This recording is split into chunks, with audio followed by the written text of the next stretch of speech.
It's been a while I did a video about Manchester United. What's up guys and welcome to the channel. My last video I did in regards to Manchester United, I was comparing them to Chelsea who will likely finish higher at the end of the season, and I went with Manchester United and I probably said they will finish between 5th and 6th. That was my prediction for them, and of course considering how they are playing. That's why I said they will likely finish between 5th and 6th. But I said they were going to finish higher than Chelsea because they had their fixtures were much easier as compared to Chelsea. Of course, there are no games easy in the Premier League, but Manchester United had easier fixtures as compared to Chelsea from now till the season ends. But so far in 2024, since Manchester United are back to their best, you can say they are doing well. They've not lost any game. They are yet to lose any game. But then again, at the beginning of this season in 2023, they had some setbacks in regards to injuries. They were losing key players. Key players were missing due to injuries. The likes of, I think, Casemiro, Martinez, Varane as well was missing. Luke Shaw was missing. I think Wan-Bissaka as well was missing. So they were losing key players to injury at the beginning of the season, and also the Sancho issue between him and Eric Ten Hag, and also you could actually say there was no style of play, there was no identity. You can't actually tell what Eric Ten Hag was trying to do per se. So they were just those setbacks with Manchester United. But for 2024, like I said, it seems they are doing well. It seems they are back to their best, and they are yet to lose any game. They've not lost any game in 2024. And honestly, to me, I can see a style of play. Especially, I can see what I can see a style of play. At least I can see something happening. Like you can actually see Diego Dallo moving into the midfield, trying to like support in that attack. You can actually see what he's trying to do. Although sometimes they come up against him that create so many chances that play better than them, but they still come out top. Like the game against Aston Villa, Aston Villa had so many chances, but at the end of the day, Manchester United they will always find a way. Basically, at the end of the day, they got the 3 points they scored. They go towards the end, but they've had games too where they dominate the teams and where they play well. But for 2024, like I said, there's like you can actually see a little style of play. I don't think it's not like the Man City or like the Spurs where you understand, or like Liverpool, but you can actually see Diego Dallo moving into the midfield, trying to help in that attack or trying to support those midfielders as well. And they've had some players in the teams back from injury. Luke Shaw is back from injury. I think Varane is back as well. And also, again, Casemiro is back as well. Although Martinez came back and he left, he got injured per se.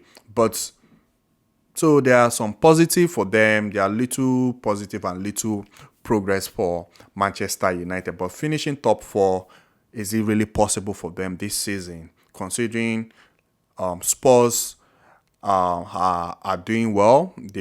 Although some of the games they've been winning. I think their last game they won, it was from behind, like it was towards the end they won the game. And also Spurs are having their players back from injury. Madison is back, Van der Ven is back, Son is back as well from the Asian Cup. I think Basuma is back as well. So I think they have their players fit. Spurs, they all have their players fit, and will that be possible for Manchester United to make that top four this season? Also, Aston Villa out of the top four race, and Manchester United are sitting in sixth position. So it's just 6 points difference between Spurs and Manchester United. Now, top four. Finishing top four for Manchester United will be a very difficult one. It will be very, very difficult to be. I feel it will be very difficult because, like I said, Spurs are doing so well because they have their players back and they have a full team. You can never tell what will happen. Maybe another player might get injured. We don't pray for that to happen. But Manchester United, again, are still yet to lose a game in 2024. And they've had players like players that you expect to step up. Like Rashford, have really not gotten back to his best.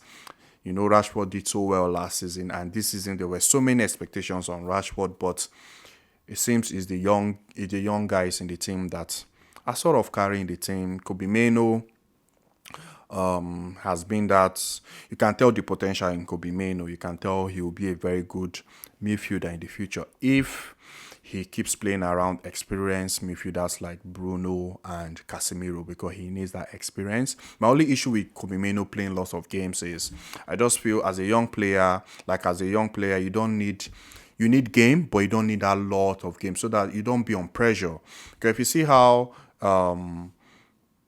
Pep Guardiola introduces Phil Foden when Phil Foden was coming into the team. He was giving in game time once in a while. I feel it should be like that, but I guess Manchester United don't really have that option or that luxury to do that per se. Or how Rico Lewis, Pep is introducing Rico Lewis. Once in a while, he introduces Rico Lewis, and so of course, Rico Lewis has that advantage to learn from experienced players around the ball. For Kobe Mano, the game time is getting is all good. That might build confidence in him, but then again, there'll be times where you won't have very good games and you will need that protection per se. But I hope that doesn't happen to him because you can tell the quality is there. The quality is there. He's a very good kid, but I just feel he needs that protection because he's still very, very young. But he has been carrying the team. He has been doing well in that midfield. Garnacho is another one. Like the young kids, the same thing I'm saying for Kobe Mano. If Manchester United, if the players they brought him have actually step up. I'm not sure Garnacho will be playing lots of games like that. But hey, like I said, they don't have that luxury to really do that. And Garnacho has been doing well for them. And talking about Rasmus Højlund has I'm happy for the boy. Honestly, I'm happy for him because I know how difficult it can be coming into a new league. I always try to give players time because I believe players need time. Players actually need time to adapt to the league, adapt to the team, adapt to is a new environment for them. So their first season is like a trial and error. So players come into a team, they hit the ground running, but some players need time to actually grow into the league and also grow into the team. So he has 4 in 4. He has scored 4 goals in his last 4 Premier League games. And you can tell Rasmus Højlund, good player, good striker. He has the pace, very good positioning inside the box. If he gets those creative players like Bruno to keep creating chance for him, that would be very good. Like he just needs creative players around him, and if he gets 2 or 3 chances, Rasmus Højlund will bury one.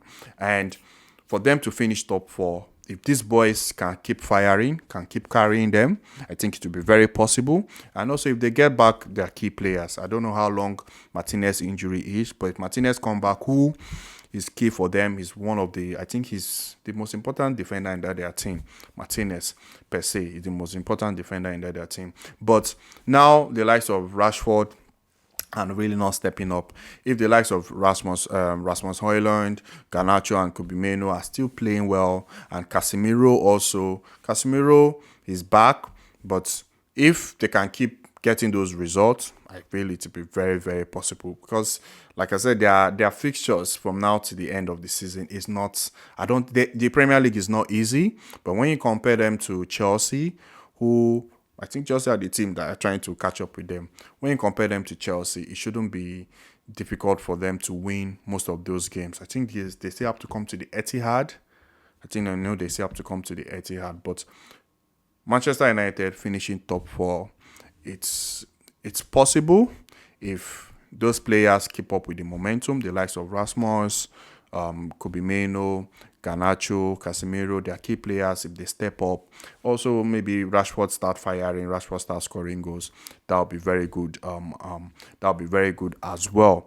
But it would be a very difficult one. It's possible, but it would be a very, very difficult one considering how Spurs have their key players back and Spurs are winning games. Yes, there are some games where they are meant to win, they drop some points, but Spurs too are a very good side, and Aston Villa are still there. They are just 1 point behind.